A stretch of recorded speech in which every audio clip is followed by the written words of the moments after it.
हार एक विराम है, जीवन महासंग्राम है। तिल तिल मिटूंगा पर दया की भीख मैं लूंगा, हार मानूंगा।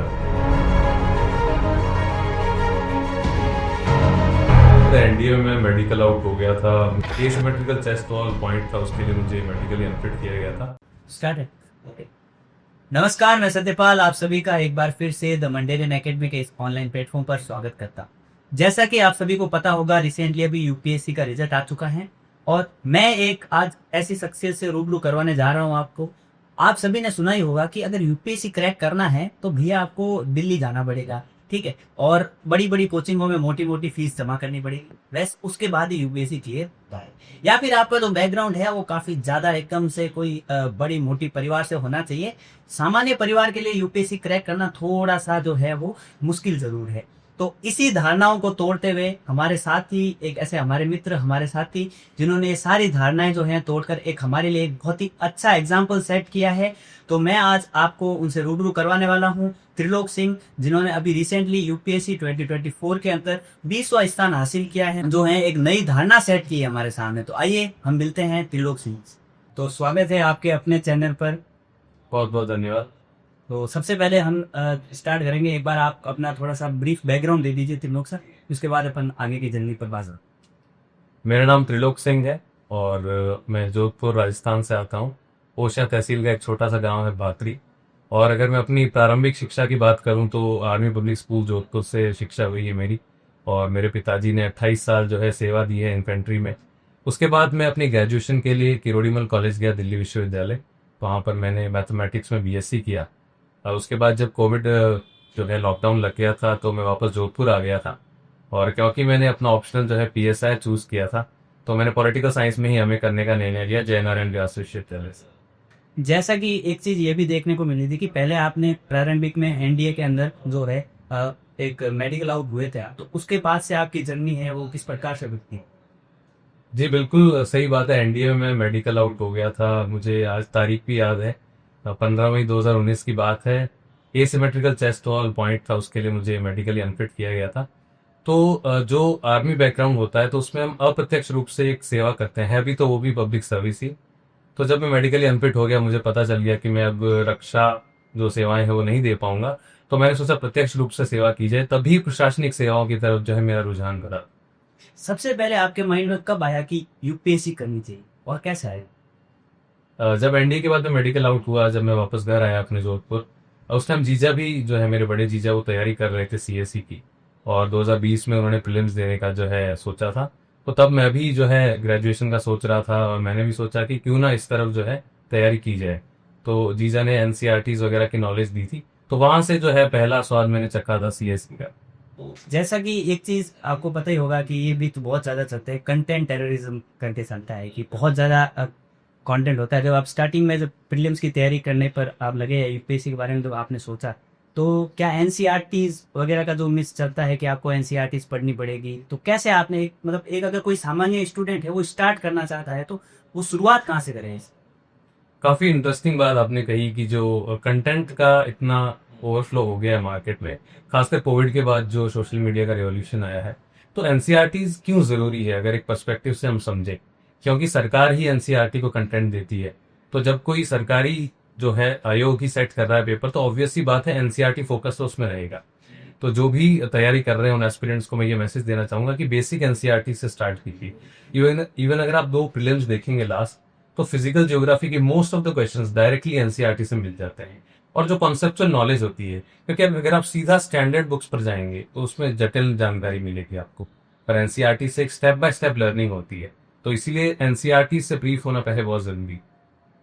तो जैसा कि आपका पहला प्रीलिम्स था, तो उसके बारे में थोड़ा सा बताइए। थोड़ा क्या है कि हम ये चाहते हैं कि इस प्लेटफॉर्म के थ्रू ये पता चले कि अगर कोई सामान्य स्टूडेंट तैयारी कर रहा है तो उसको स्टार्टिंग कहाँ से करनी चाहिए। थोड़ा सा मैं मतलब इधर थोड़ा और खोदना चाहूंगा कि प्रीलिम्स की अगर तैयारी करनी है तो एक स्टूडेंट को कैसे तैयारी स्टार्ट करनी चाहिए? प्रीलिम्स जो है पहला स्टेज होता है, और अगर ध्यान ना दिया जाए तो आपका आखिरी स्टेज भी बन सकता है। तो जो प्रीलिम्स की अगर हम बात करें तो जो पॉलिटी, इकोनॉमी, जियोग्राफी ये सबको पता है और एक अंधी दौड़ है करंट अफेयर्स के लिए। बट इस चक्कर में जो चीज मिस हो जाती है वो है science and tech and environment. Logic से अगर बताएं तो इंडियन फॉरेस्ट सर्विस का प्रीलिम्स भी साथ होता है सीएससी के। तो जाहिर सी बात है कि इन सब्जेक्ट से ज़्यादा क्वेश्चंस आते हैं। तो मैंने पहले प्रयास में यही गलती की थी, साइंस एंड टेक एनवायरनमेंट को मैंने जो है इग्नोर कर दिया था, और इस वजह से कट ऑफ गई थी 89 के आसपास और मेरे 69 मार्क्स। तो मैं यही कहना चाहूँगा कि प्रीलिम्स की जब आप प्रिपरेशन करते हैं तो इन दोनों सब्जेक्ट्स के मिला के लगभग 32 से 37 सवाल आते हैं, तो इन पर आप ज़रूर ध्यान दें। और साथ ही साथ जो है मेंस की तैयारी प्रीलिम्स से 8-10 महीने पहले आपकी होनी चाहिए, अगर आपको पूरी रेस फिनिश करनी है। जैसे एक अगर जो 2027 का अटेम्प्ट दे रहा है, क्योंकि 25 और 26 वाला तो अब एकदम ऑलमोस्ट ऊपर है, अगर 26 का भी और 27 का अटेम्प्ट दे रहा है तो उसका रोड मैप क्या होना चाहिए कि प्रीलिम्स कब करना चाहिए, ऑप्शनल कब करना चाहिए, जीएस के पेपर्स कब करने चाहिए, एक तरह से आप अगर ब्लूप्रिंट बनाएं, ठीक है, तो रोड मैप क्या होना चाहिए स्टूडेंट? अभी 2025 का प्रीलिम्स तो सर के ऊपर है, आपने जैसा कहा। तो 2026 के अटेम्प्ट के लिए अगर रियलिस्टिकली देखें तो जिन्होंने एक या उससे ज़्यादा प्रयास दे दिए तो उनके लिए अच्छा चांस है, पर मैं बिगिनर्स की बात करना चाहूँगा। तो 2027 का अगर रोड मैप देखें तो सबसे पहली बात इंपॉर्टेंट है ऑप्शनल का चयन। जो भी ऑप्शनल सब्जेक्ट आप चूज कर रहे हैं, चाहे आप ग्रेजुएशन के फाइनल ईयर में हैं तो उस सब्जेक्ट को लेने की कोशिश करें। नहीं तो जो भी ट्रेंड चल रहा है, जैसे जीएस से ओवरलैप हो रहा है, या फिर उसकी मार्किंग अच्छी है, या फिर उसका कंटेंट ज़्यादा अवेलेबल है, तो उस तरीके से आप ऑप्शनल का चयन कीजिए। फिर जो है फाउंडेशन बनाने की कोशिश कीजिए, चाहे वो मेंस के सब्जेक्ट हों या प्रीलिम्स के हों, और मेंस की आंसर राइटिंग साथ कीजिए। इसका मैं एक उदाहरण देना चाहूँगा। मान लीजिए आपने 1857 की क्रांति के बारे में पढ़ा, तो आप प्री के क्वेश्चंस में क्या देखेंगे कि बेगम हजरत महल ने कहाँ पर लीड किया, पर साथ ही साथ मेंस का पर्सपेक्टिव भी आप देखने की कोशिश कीजिए। उसी दिन जो है प्रीवियस ईयर लिख लीजिए उस टॉपिक के कि 1857 क्रांति के क्या जो है केंद्र बिंदु थे, उनके क्या कारण थे, और उसके क्या कॉन्सिक्वेंसेज हुए। तो इससे एक ही टॉपिक में आप दोनों चीजें जो है मैप कर लेंगे एक साथ। तो ये एक्सरसाइज अगर आप डेली करेंगे, ऑप्शनल का चयन आपका सही है और आंसर राइटिंग के आप गुर सीख गए हैं, और न्यूज़पेपर पढ़ना काफी जरूरी है, तो 2027 के लिए एक बहुत ही अच्छी तैयारी जो है आपकी हो जाती है। जैसा प्रीलिम्स का, जैसे अभी बहुत ही कम टाइम बचा है इस वाले प्रीलिम्स के लिए, तो लास्ट टाइम के अंदर जो है कुछ अगर टिप्स एंड, क्योंकि जैसे आपने भी बोला कि पहले अटेम्प्ट के अंदर आपके 69 मार्क्स थे और उसके बाद अगर देखें तो कंटिन्यूसली 2 प्रीलिम्स बहुत ही अच्छे मार्क्स के साथ स्कोर कर पाना, ठीक है, तो उसमें क्या कुछ ऐड ऑन करे एक विद्यार्थी अगर अभी तैयारी कर रहा है, लास्ट फेज पर है, उसके लिए अगर कुछ? अभी लगभग 29 से 30 दिन है अगले प्रीलिम्स में, और मैं आशा करता हूँ कि जो उम्मीदवार सीरियसली दे रहे हैं उन्होंने कम से कम 80 से 90 दिन पहले पढ़ना शुरू किया होगा। तो अभी जो लास्ट स्टेज है वो काफ़ी ज़रूरी होता है, क्योंकि जो लास्ट रिवीजन है वो काफ़ी इंपॉर्टेंट है इसमें। और साथ ही साथ ये भी ज़रूरी है कि आप अपने जो सोर्सेज हैं उसको ज़्यादा डाइवर्सिफाई ना करें, और करंट जो है पहले से आपने पढ़ ली है उसी पर ध्यान दें। और सबसे पहले ऑर्डर वाइज चलें, पॉलिटी आप पढ़ लें, जियोग्राफी पढ़ लें, साइंस एंड टेक के क्वेश्चन देखें, और साथ ही रोज कम से कम आधा से 1 घंटा पीवाईक्यू के वीडियोस या उन्हें सॉल्व कर लीजिए, ताकि आपको इंपॉर्टेंट थीम्स पता चले। जैसे आप पीवाईक्यू करेंगे तो आपको पता चलेगा कि मानसून का क्वेश्चन आ रहा है, विजयनगर अंपायर से क्वेश्चन आता है, या फिर जो फंडामेंटल राइट्स हैं उनके क्वेश्चन रिपीट होते हैं। और निरंतरता भी बहुत जरूरी है, क्योंकि वो आपको पता है 30 दिन है तो आप मैक्सिमम आउटपुट ले सकते हैं अगर आप 8 से 9 घंटे डेली पढ़ते हैं। तो यही मेरी एडवाइस करी। हाँ, जैसा कि यूपीएससी क्वेश्चंस रिपीट नहीं करती है लेकिन थीम्स को जरूर रिपीट करती है। तो जैसा कि एक और सबसे बड़ा मिथ रहता है कि आपको जो है डेली करंट अफेयर पढ़ना पड़ेगा, ठीक है, तो कोई सजेस्ट करता है कि भाई साहब आप तो द हिंदू पढ़िए, ठीक है, फिर आता है कि इंडियन एक्सप्रेस पढ़ लीजिए, फिर एक ऊपर से आ जाती है कि मंथली मैगजीन भी आ जाती है, और उसके साथ साथ फिर आजकल 365 वगैरह, तो इतना सारा मतलब करंट अफेयर के लिए मल्टीपल सोर्सेज रखना और फिर उसको मैनेज करना, इसको लेकर जो है वो आपकी क्या रणनीति थी, और अगर कोई आगे स्टूडेंट आ रहा है तो उसको किस प्रकार से करंट अफेयर को टैकल? करंट अफेयर्स के लिए मैं यही कहना चाहूंगा कि आजकल जिस तरीके से आ रही है तो एस्पिरेंट्स को भगवान ही बचाए, क्योंकि यूपीएससी की जो थीम रही है कि एस्पिरेंट्स को चकमा देने के लिए पिछले 4 से 5 साल के करंट पर ज्यादा फोकस करते हैं, तो रियलिस्टिकली तो उसे कवर नहीं किया जा सकता एक स्टेज ऑफ एग्जाम के लिए। फिर भी आपको मन की तसल्ली के लिए मान लीजिए, आप देखिए करंट कहाँ ज्यादा आती है, पॉलिटी में नहीं आ सकती है ज्यादा, जियोग्राफी में मैपिंग के अलावा नहीं आ सकती है, तो आप साइंस एंड टेक की पीटी 365 पढ़ सकते हैं, जैसे मैंने विजन की फॉलो की थी। और जो दूसरे पीआईबी की समरी आती है, आजकल टेलीग्राम पर इतने हेल्पफुल चैनल्स हैं, वहां पर आपको समरी मिल सकती है पीआईबी की, वो आप पढ़ सकते हैं। और जो एक सीरियस एस्पिरेंट है, सिंसियर है, वो 2-3 साल से न्यूज़पेपर तो फॉलो करता ही होगा, मान लीजिए वो भी मिस हो गया है, तो इंडियन एक्सप्रेस की एक्सप्लेन सीरीज के जो है कुछ पीडीएफ मिल जाते हैं, और साथ ही साथ कोई करंट के जो क्वेश्चंस हैं वो आप साथ साथ प्रैक्टिस कर सकते हैं।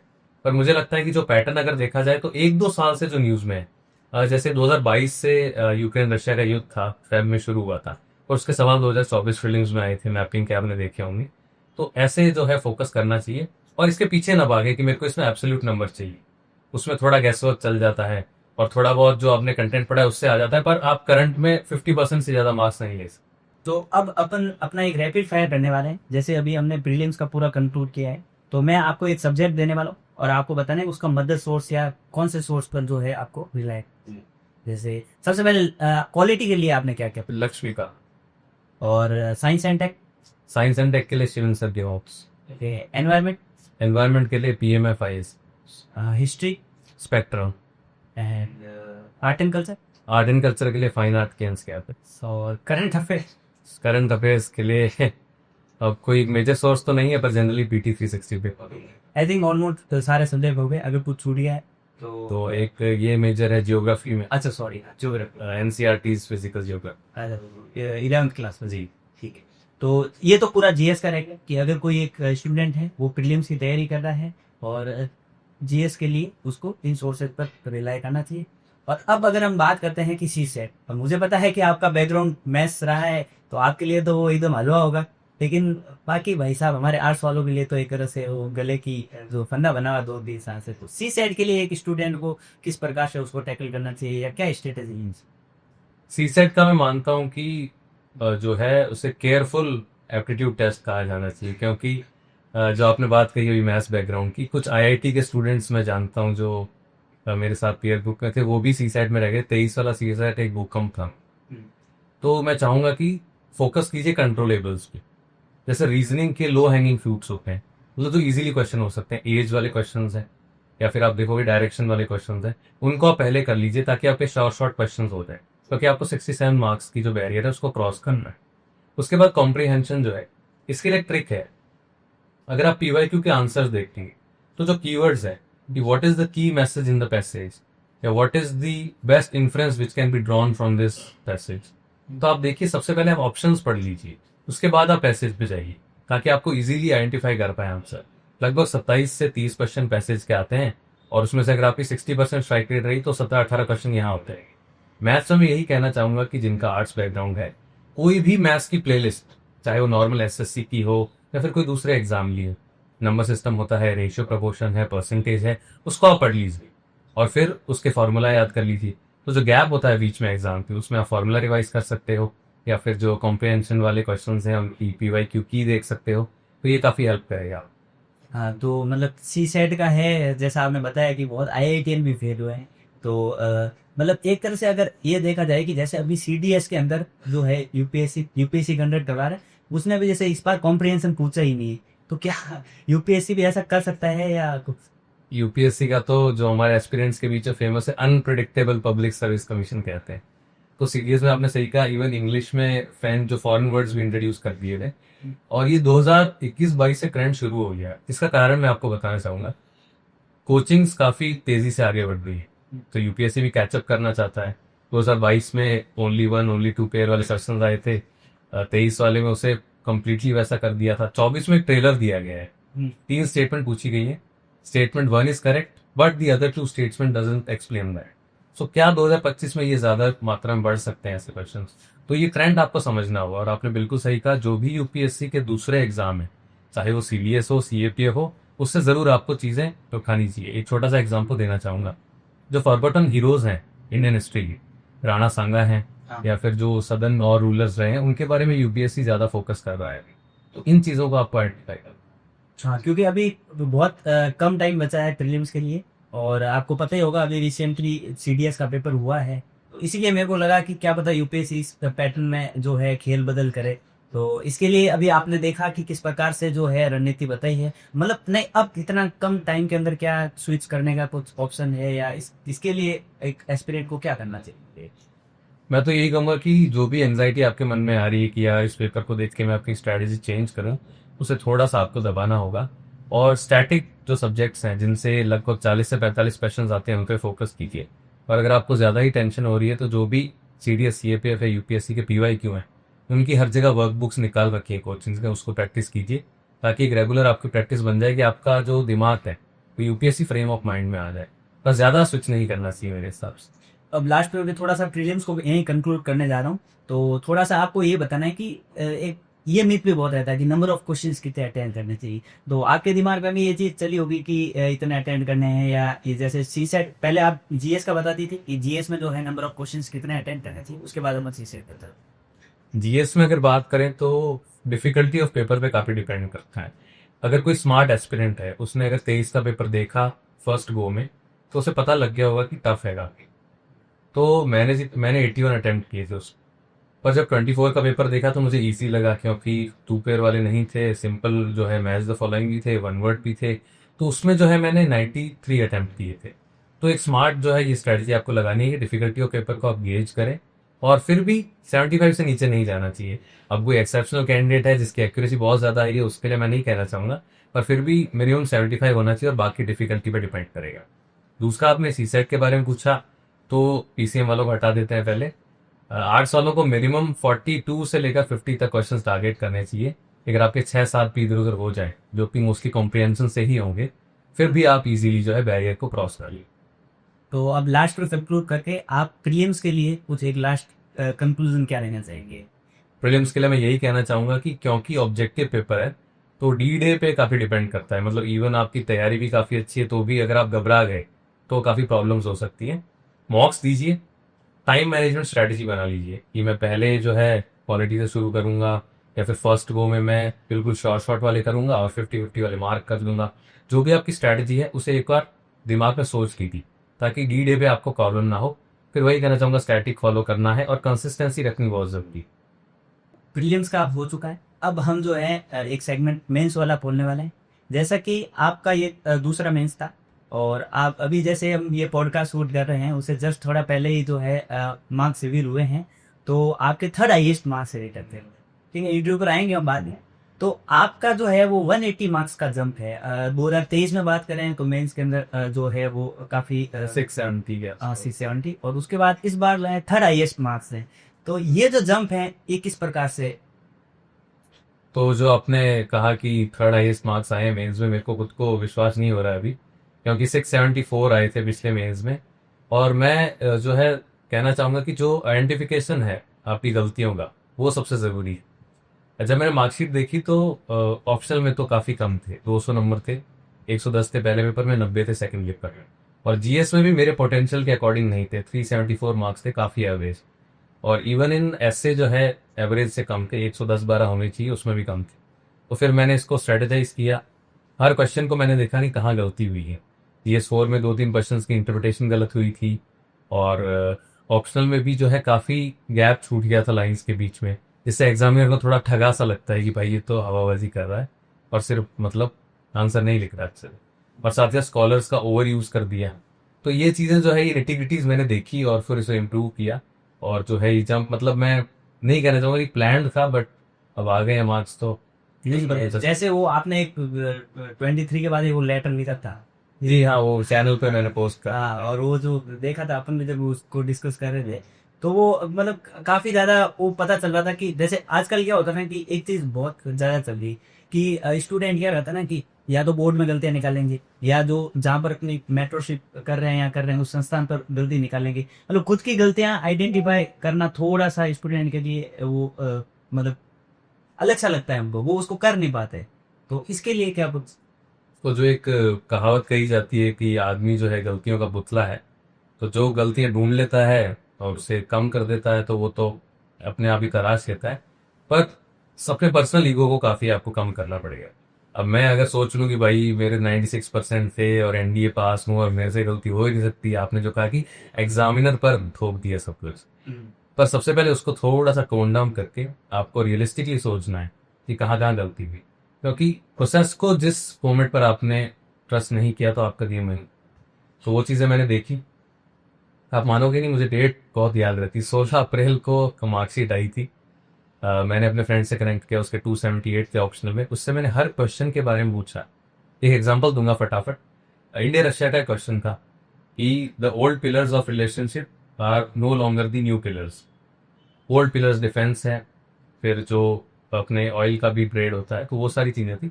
पर इसमें मैंने सिर्फ एक ही डायमेंशन पे फोकस किया। पर मेरे दोस्त ने कहा कि मैंने आर्कटिक के बारे में भी डाला है, क्योंकि आर्कटिक में आइस मेल्ट हो रही है, वहां पर जो है रशिया के आइस ब्रेकर्स जा रहे हैं। फिर जो रशिया चाइना का जो एक्सेस बन रहा है, उससे इंडिया को क्या इशू है, फिर इंडिया यूएस का, ये सब डायमेंशन उन्होंने मिस कर दिए। तो इस चीज़ से मैं ये कहना चाहता हूँ कि गलती को एक्सेप्ट कीजिए और उसका काम करने के लिए उन लोगों से बात कीजिए जिनकी उसमें अच्छे मार्क्स, भले ही किस्मत से हो, सब्जेक्टिविटी है पेपर में, पर फिर भी एक आइडिया लेना काफ़ी ज़रूरी है। हाँ मतलब जैसा आपने बोला सब्जेक्टिव क्या है, इतनी नहीं है कि मतलब आप इतना ज्यादा मिस आउट कर सकते हैं, 10-15 नंबर का जरूर गैप होता है। तो अब क्या करेंगे ना हम कि जो मेंस है, मेंस में हम स्टार्टिंग से स्टार्ट करते हैं, ठीक है। तो सबसे पहले आप GS1 के बारे में क्या सोर्सेज रखने चाहिए और किस प्रकार से GS1 को तैयार करना चाहिए? तो एक मैं मेंस के लिए इंपॉर्टेंट एडवाइस देना चाहूँगा कि सिलेबस आपको याद रहना चाहिए। अब बच्चे बोलेंगे तो क्लीशे भाई एडवाइस होगी, पर ये ज़रूरी है काफ़ी। तो सबसे पहले आप देखोगे कि हिस्ट्री से शुरू होता है, फिर सोसाइटी का पार्ट आता है और फिर फिजिकल जियोग्राफी है। तो हर सेक्शन के लिए एक अलग अप्रोच होनी चाहिए। हिस्ट्री में डायग्राम्स और मैप्स काफ़ी इंपॉर्टेंट है। जैसे इस बार चोल साम्राज्य के जो टेम्पल आर्किटेक्चर है उस पर क्वेश्चन आया, तो आपको जो है टेम्पल का आपने डायग्राम बनाया है या फिर जो यूनिक फीचर्स आपने एक्सप्लेन किए हैं, तो आपको ज़रूर ज़्यादा नंबर पे। फिर वहीं सोसाइटी में अगर देखें तो सोशोलॉजिकल पर्सपेक्टिव लाना बहुत ज़रूरी है। जैसे इसका क्वेश्चन आया था कि डेमोग्राफिक विंटर, ये बहुत ही इंटरेस्टिंग वर्ड था, क्योंकि जो मॉडर्न यूथ है वो डबल इनकम नो किड्स की तरफ जा रहा है। तो वो डेमोग्राफिक विंटर उससे कैसे आ रहा है, फिर आपको एग्जाम्पल देने पड़ेंगे, तो ये काफ़ी इंपॉर्टेंट चीज़ है। फिर जब आप ज्योग्राफी पे आते हैं, फिजिकल ज्योग्राफी में कॉन्सेप्ट की नॉलेज और डेफिनेशन से ही हमेशा स्टार्ट है। जैसे साइक्लोन पे क्वेश्चन है, साइक्लोन की शॉर्ट में डेफिनेशन दे दीजिए कि लो जो प्रेशर वाला एरिया होता है, फिर फटाफट से उसमें आप मैपिंग भी कर सकते हैं और ट्राई कीजिए कि जो कंक्लूजन हो उसमें एनडीएमए की गाइडलाइंस से आप कंक्लूड। तो ये एक सेट पैटर्न जो है GS1 में आप फॉलो कर सकते। तो जैसा कि अब बताया है कि कैसे आपको डाइवर्सिफाई करना है और सब्जेक्ट ओरिएंटेड चलना है, हर जगह सेम चीज नहीं चिपका ली भाई, जो मैं हिस्ट्री में आंसर लिख रहा हूँ उसी पैटर्न में ज्योग्राफी में लिख रहा हूँ और ज्योग्राफी में लिख रहा हूँ उसी पैटर्न में सोसाइटी में लिख रहा हूँ, है ना। तो अब बात करेंगे हम GS2 के बारे में। GS2 के बारे में क्या किस बदलाव से बस? GS2 में अगर आप देखेंगे तो इंस्टीट्यूशन, आर्टिकल्स, गवर्नेंस, ये 3 मेन थीम्स है। तो इसमें आपको सेम स्ट्रेटजी है कि जैसे कोई कॉन्स्टिट्यूशनल बॉडी पर क्वेश्चन है, मान लीजिए 15 मार्कर है। ये एग्जांपल देता हूँ, जैसे कि इलेक्शन कमीशन पर कोई क्वेश्चन है कि election commission has been recently facing allegations, ये जो चीज है, पर 15 मार्कर है, मतलब आपको 3 पेज बैठने। आपको पता है कि यार पहले मैं नेगेटिव लिखूंगा फिर पॉजिटिव लिखूंगा, फर्स्ट पेज पे कैसे स्टार्ट। तो उस आधे पार्ट में आप कोई भी ऐसा हब एंड स्पोक बना दीजिए। जो ECI के आर्टिकल है उसकी पावर्स लिख दीजिए। स्मार्ट स्ट्रेटजी, ये मैंने भी एक टॉपर से ही जो है अडॉप्ट की थी, कुणाल जी थे, ये 15 की उनकी। तो ऐसी चीज़ें आपको करनी है। फिर गवर्नेंस में एग्जाम्पल दीजिए।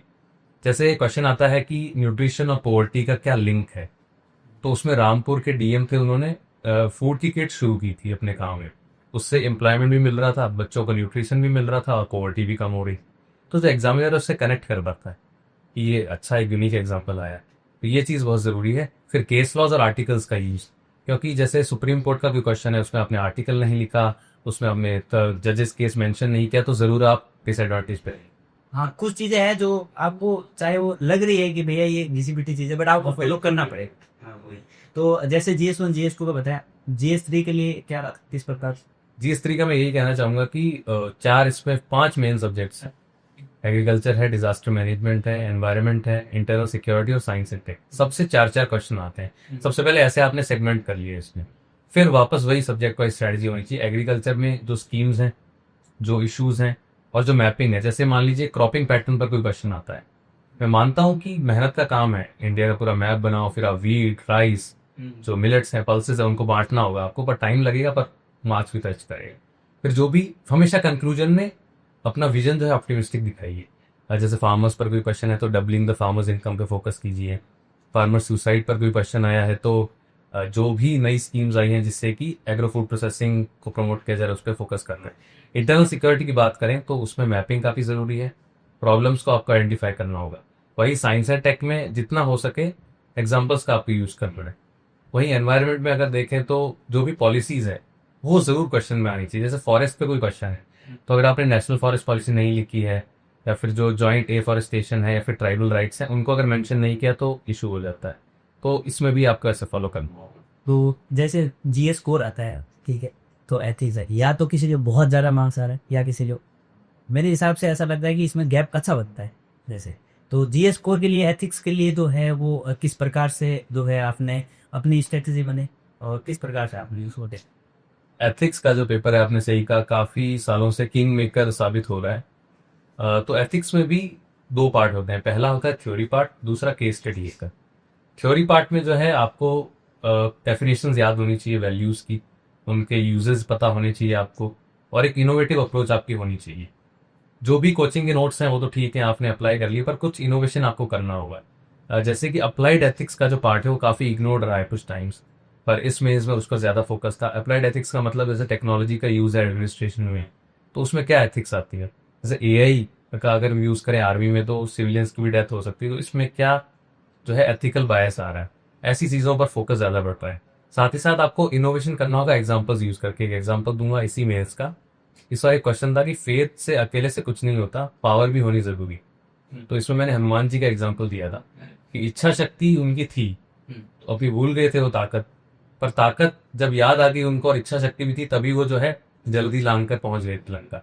तो झिझकिए मत ऐसे एग्जाम्पल्स यूज करने से। आप सोचेंगे कि सिर्फ यार डीएमके कर लूं या फिर जो नोट्स में दे रखे हैं वो यूज कर लूं। फटाफट मैं केस स्टडीज पर आना चाहूंगा।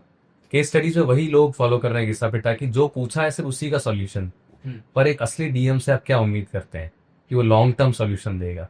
इस बार एक केस स्टडी का प्रॉब्लम आई थी कि पानी की कमी हो गई और किसान और इंडस्ट्रियलिस्ट दोनों में इशू चल रहा है। मतलब किसानों को बोल दिया कि आप कम पानी यूज करो, पर इंडस्ट्रियलिस्ट को नहीं बोला गया। तो इसमें कुछ लोग लिख के आए कि भाई हम सुलझाया कर देंगे, कॉन्फ्लिक्ट रेजोल्यूशन करते हैं, पर मैंने जो है इसमें शायद वो काम भी की तभी मार्क्स आए हैं। मैंने इसमें लिखा था कि लॉन्ग टर्म में क्या होगा, चेक डैम्स बनाए जाए और जो है वाटर की जो कम नीड है वैसी टेक्निक्स यूज की जाए, ड्रिप इरिगेशन है वो सब, और इंडस्ट्रीज में भी जो है वाटर ट्रीटमेंट के प्लांट्स लगाए जाए ताकि उनके वाटर का रीयूज हो। तो लॉन्ग टर्म जो सॉल्यूशन अगर हम देते हैं तो एक दो नंबर से अगर आप 6 केस से लेकर तो 15 नंबर आप ज्यादा तक कर सकते हाँ, वो यूपीएससी में तो 15 नंबर से तो जैसा अभी हमने जैसे जीएस हुआ 2 3 4 दफा, ठीक है।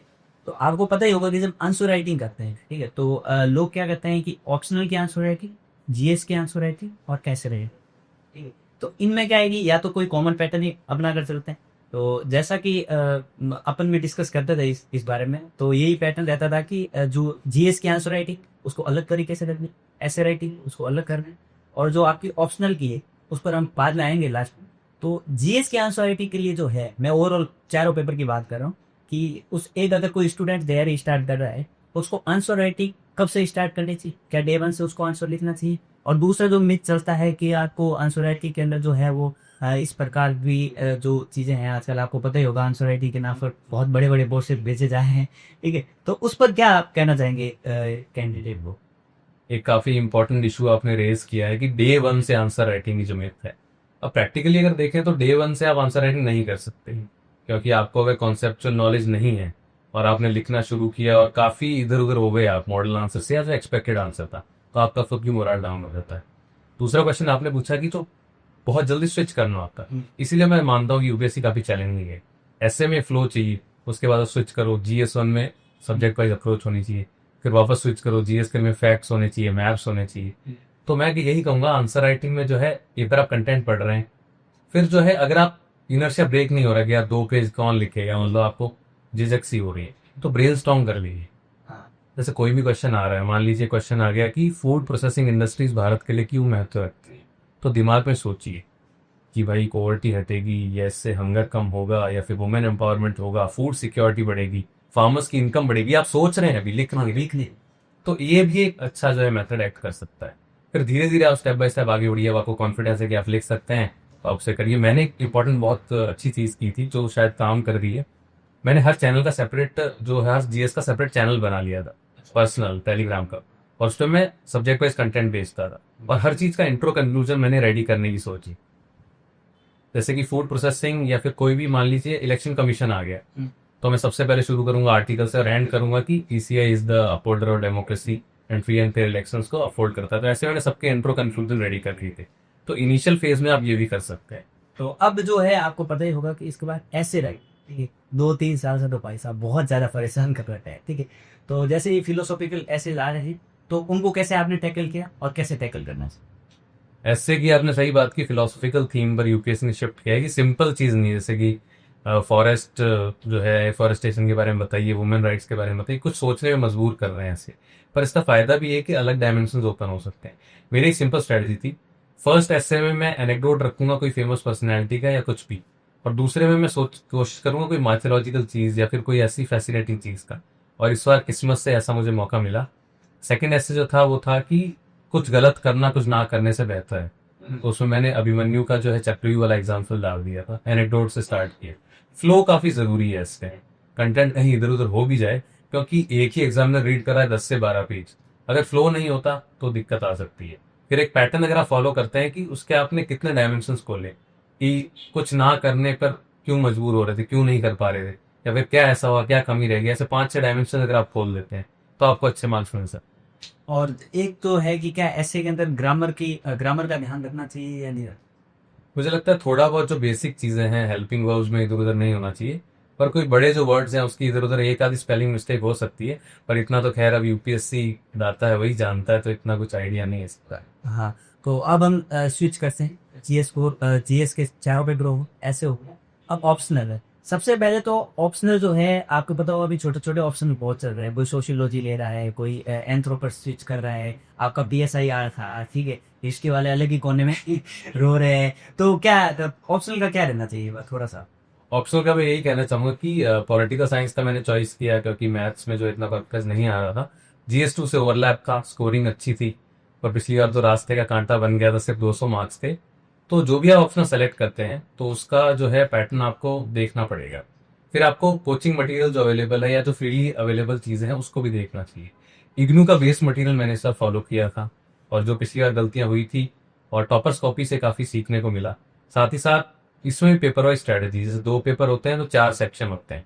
आईआर का सेक्शन है तो उसमें कैसे कॉन्टेक्स्ट सेट करना है, किस स्कॉलर की बात को इस्तेमाल करना है, और कितने मल्टीपल डायमेंशन आप खोल सकते हैं।